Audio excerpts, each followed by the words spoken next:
میں آپ کے کنبے کی دیکھ بھال نہیں کر سکتا۔ میرا لڑکا جلیل آپ کا ہی بیٹا ہے، اس کو اپنے ساتھ لے جائیے اور اپنا بیٹا بنا کر اپنے پاس رکھ لیجیے۔ میں بھی کبھی کبھار آتا جاتا رہوں گا تو آپ کے رشتہ دار اور آپ کو تنگ نہیں کریں گے۔ یوں چچا زاد جلیل ہمارے گھر آ گیا اور ماں نے اسے اپنے مرحوم بیٹے مبارک بھائی کا نعم البدل بنا لیا۔ ان دنوں جلیل ہمارے مسائل میں دلچسپی لیتا تھا، ہمدردی بھی کرتا تھا۔ ماں کا وہ خاص خیال کرتا، ان کو تائی کی جگہ امی جان بلاتا۔ والدہ نے اسے کالج میں داخلہ کرا دیا۔ جلیل کے ہمارے گھر پر رہنے سے ہمارے رشتے کے ماموں خالو وغیرہ نے آئے دن آنا جانا بند کر دیا۔ چچا زاد کی وجہ سے ان کی یلغار تھم گئی۔ گویا جلیل کا قیام ہمارے لیے سکون کا باعث بنا۔ امی پرسکون ہو گئی۔ ایک تو چھوٹے چھوٹے گھریلو مسائل، بجلی گیس وغیرہ کا بل بھرنا، سودا سلف لانا، دوسرے غلط قسم کے محلے دار لڑکوں کا ہماری دکان کے سامنے سے بلا وجہ گزرنا اور چوکڑی بنا کر بیٹھنا بھی بند ہو گیا، کیونکہ بھائی جیسا نوجوان دن رات ہمارے گھر میں قیام رکھتا تھا۔ سبھی کو معلوم تھا کہ یہ ہمارا چچا زاد ہے۔ انہی دنوں خوش قسمتی سے میری ملازمت ہو گئی اور میں قریبی اسکول میں پڑھانے لگی۔ گزر بسر بہتر ہو گئی تو ماں کو اور سکون ملا۔ جلیل کی تعلیم کا خرچہ میں ٹیوشن پڑھا کر پورا کرنے لگی۔ 2 سال بعد اس نے امی سے کہا کہ وہ میری منگنی اس کے ساتھ کر دیں۔ والدہ بولی، بیٹے تم پہلے تعلیم مکمل کر لو اور نوکری پر لگ جاؤ تو میں تمہاری منگنی منورہ سے کر دوں گی۔ 6 سال تک جلیل ہمارے ساتھ رہا۔ وہ پڑھتا رہا اور میں اس کی تعلیم کا خرچہ اٹھاتی رہی۔ اس عرصے میں اس نے بھی ہم لوگوں کا بہت خیال رکھا، امی کو سکھ دیا۔ میری والدہ بھی اس کے لاڈ ایک ماں کی طرح اٹھاتی رہی۔ سب سے کہتی میرا بیٹا مرا نہیں، جلیل کی صورت میں پھر سے زندہ ہو گیا۔ جلیل بھی قسمیں کھاتا تھا کہ منورہ میری امانت ہے، نوکری ملتے ہی اس کو اپنا لوں گا اور آپ لوگوں سے کبھی جدا نہ رہوں گا، کیونکہ آپ اکیلے ہیں اور آپ کو میری ضرورت ہے۔ امی نے اپنے زیور بھی جلیل کی باری فیسوں کی نظر کر دیے، مگر ہم نے ملال نہ کیا۔ امی کی تھوڑی بہت زمین تھی، بیچ کر وہ بھی جلیل پر لگا دی کہ یہ میرا بیٹا ہے، اس کو میرے گھر کا انتظام سنبھالنا ہے اور آگے میری بچیوں کی شادیاں بھی اسی نے کرنی ہیں۔ لڑکیوں کا کیا ہے، یہ تو پرایا دن ہے۔ زمین کے بعد اب مکان کی باری آ گئی۔ جلیل نے بزنس کا جانسا دے کر امی کو اپنا ہم خیال بنایا اور مکان بکوا کر دکان اپنے نام خرید لی کہ اس میں وہ اپنا جنرل سٹور کھولے گا۔ دکان اپنی ہوگی تو جنرل سٹور کو ادھر سے ادھر شفٹ نہ کرنا پڑے گا، ایک جگہ کاروبار جمع رہے گا۔ میں تو اس آس پر خاموش تھی کہ کچھ دنوں میں میری جلیل سے شادی ہو جائے گی۔ مجھ سے چھوٹی دونوں بہنیں البتہ خفا ہوئی تھیں، مگر میں نے اور امی نے ان کو چپ کرا دیا تھا۔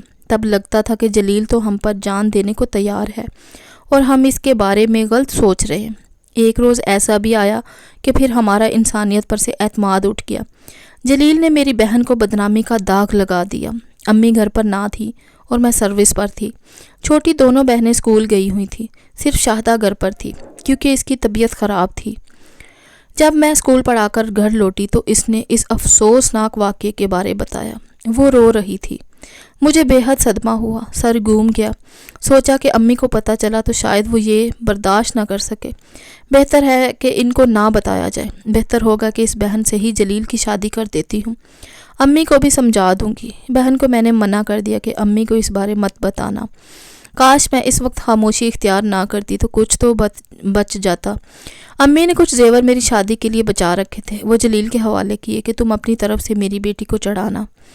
انہوں نے جہیز کے جوڑوں کے ساتھ بری کے جوڑے بھی بنائے کہ یہ بھی دولہا کی طرف سے ہوں گے، مگر میں نے کہہ دیا کہ مجھے جلیل سے شادی منظور نہیں، کیونکہ یہ عمر میں مجھ سے 3-4 سال چھوٹا ہے۔ یہ شاہدہ کے لیے موضوع رہے گا۔ آپ پہلے اس کی شادی کر دیں، میری اس کے بعد دیکھی جائے گی۔ میری ملازمت ہے، مجھے رشتہ مل جائے گا۔ شاہدہ میٹرک پاس تھی، اس کا رشتہ جلد نہ ملے گا۔ جہیز کے ساتھ بری کا انتظام امی کو کرنا تھا، سو انہوں نے کیا۔ شادی کی تیاریاں ہونے لگی۔ میں اندر ہی اندر گھٹنے لگی، کیسے ماں کو اصل صورتحال سے آگاہ کروں۔ چند دن اسی میں گزر گئے، خود کو تسلی دیتی کہ تیری ایک بہن شادی شدہ ہونے جا رہی ہے، ایک بوجھ کندھوں سے ہلکا ہو رہا ہے، حوصلہ رکھ۔ مگر اس کی نوبت ہی نہ آئی۔ جلیل صاحب زیور، بری، نقدی سب ہی کچھ لے کر چلتے بنے۔ کچھ دنوں تک اس کا کچھ پتہ نہ ملا کہ کہاں غائب ہیں۔ آخر کسی رشتہ دار سے معلوم ہوا کہ اس نے چپکے سے اس لڑکی سے شادی کر لی ہے جو اس کے ساتھ کالج میں پڑھتی تھی۔ اس کے بعد وہ اس لڑکے کے والدین کا گرداماد بن گیا اور انہوں نے دونوں کو مزید اعلیٰ تعلیم کے لیے بیرون ملک بھجوا دیا۔ دنیا سے ایسا اعتبار اٹھا کہ مجھے شادی کے نام سے نفرت ہو گئی۔ ماں بیمار پڑ کر چارپائی سے جا لگی۔ میری بہنیں جس جلیل کو بھائی سمجھتی تھی وہ دیوار سے جا لگی۔ اب میں روتی کہ جلیل بھائی نہ تھا، آستین کا سانپ تھا۔ کاش اپنا بھائی زندہ ہوتا تو آج ہمیں اس سانپ کا سہارا نہ لینا پڑتا۔ ماں نے جس کو بیٹا سمجھا وہ تو ایسا ناگ نکلا جو ہمارے ہی گھر میں ہمارے خون پر پلتا رہا، ہماری خوشیوں اور عزت و ناموس کو ڈس کر ہمیں کنگال کر گیا۔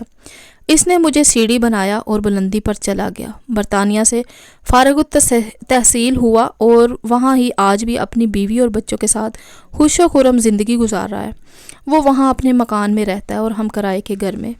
ماں ٹھنڈی آہیں بھر کر اس کو یاد کرتی ہیں کہ بیٹا کہاں تھا، تب ہی بد دعا نہیں دے سکتی، مگر میں جانتی ہوں کہ یہ ٹھنڈی آہیں بھی ماں کی گونگی بد دعائیں ہی ہیں جو کبھی نہ کبھی جلیل کو ضرور لگیں گی۔ میری عمر اب 40 برس سے اوپر ہے۔ سب بہنوں کی شادیاں کر دی ہیں مگر اپنی نہیں کی، کیونکہ بوڑھی ماں کو تنہا نہیں چھوڑ سکتی۔ وہ بہت ضعیف ہو چکی ہیں، ان کو ہمہ وقت میری ضرورت رہتی ہے۔ میں ان سے ایک لمحے کو غافل نہیں ہو سکتی۔ شاید اللہ تعالیٰ نے مجھے ان کی خدمت کے لیے بنایا تھا۔ اس سعادت سے مجھے کو سرفراز کرنا میری قسمت میں لکھ دیا تھا۔ میں خوش ہوں کہ ماں کی خدمت سے بڑھ کر کوئی بڑی سعادت نہیں ہوتی اور یہ دولت میرے حصے میں آئی۔ مزید اچھی سٹوریز سننے کے لیے پلیز میرے چینل کو سبسکرائب کیجیے، لائک کیجیے اور زیادہ سے زیادہ شیئر کیجیے۔ شکریہ۔